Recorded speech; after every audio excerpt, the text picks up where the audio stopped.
Ladies and gentlemen, my name's Patrick.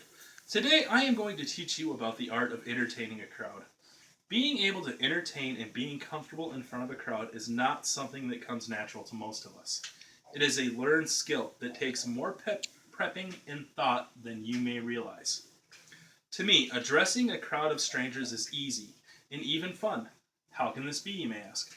Well, for the past 20 some years, I have worked as a wedding DJ. As a DJ, I have spent countless nights behind the mic. With every show, my main goal is to always ensure that my audience is having the time of their life. While my personal experience has been specialized to DJing, the skills I have gained can be brought into many other areas of my life. Some of those areas can include meeting new people, work meetings, dating, leading a group, and even the dreaded class presentation. Being comfortable on stage is really about getting to know your audience, being confident in yourself and preparation. Today, I hope to share some of my knowledge with you, the audience, to help you better understand the art of public speaking.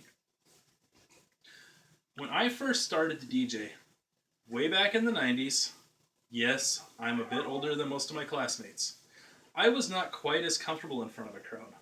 Like many people, the thought of speaking in front of a group of strangers was terrifying. But with time, I learned to be more at home with center stage. The first area I had to master was preparation. When presenting in front of any crowd, being prepared is key. You don't want to be caught off guard or stumbling through your notes, fumbling with your equipment, searching for a file or PowerPoint. This can make you look very unprofessional. Always know where everything is and be organized. This shows your audience that you are ready and that you know your stuff. As a DJ, I would always make sure my music was organized, my equipment was neat, and that I knew as much about my audience prior to the show as possible. While being prepared is great, it is also very important to consider the audience. After all, you wouldn't want to give a speech about grilling a good steak to a group of vegans. The first thing I say when training a new DJ is know the audience. You may ask how I do this. After all, I've never met anyone in this room before. I would look for subtle clues, like the vehicles in the parking lot.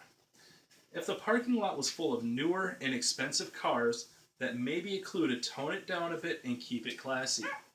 A parking lot full of minivans and sedans may indicate families.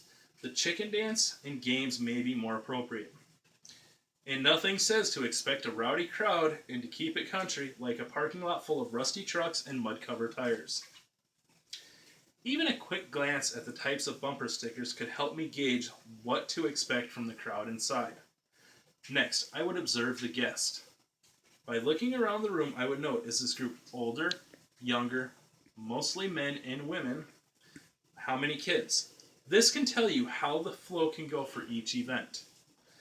By being observant of my surroundings, I could provide the best possible show on an individual basis. But even with all this careful planning and observation, sometimes we just need to be able to go with the flow. In situations where planning and observation were not quite enough, I would have to rely on the boiled frog theory. This is the theory that if you put a frog into boiling water, he will jump right out. But if you start warm and slowly boil the water, you get frog legs. By starting the night with a more tame music and slowly working my way to the club stuff, I could gauge by the audience reaction on how far to take the night and in which direction. This same theory can be applied to any public speaking, like when introducing a sensitive subject. If you start slow and small and build your way to a bigger point, you may receive a better response from the intended recipients. It may also aid one in knowing when it is time to put on the brakes and turn down the temperature before you upset people.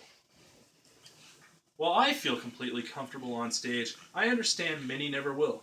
But if you just follow these few highlighted steps, perhaps being in front of a crowd may be slightly less painful, and even if all else fails, there's always picturing everyone in their undies. Now for my audience. This is Greg Nelson, holding my son Alexander, my kind of stepson Noah, and filming for me is Heather. You may remember her from doing such things as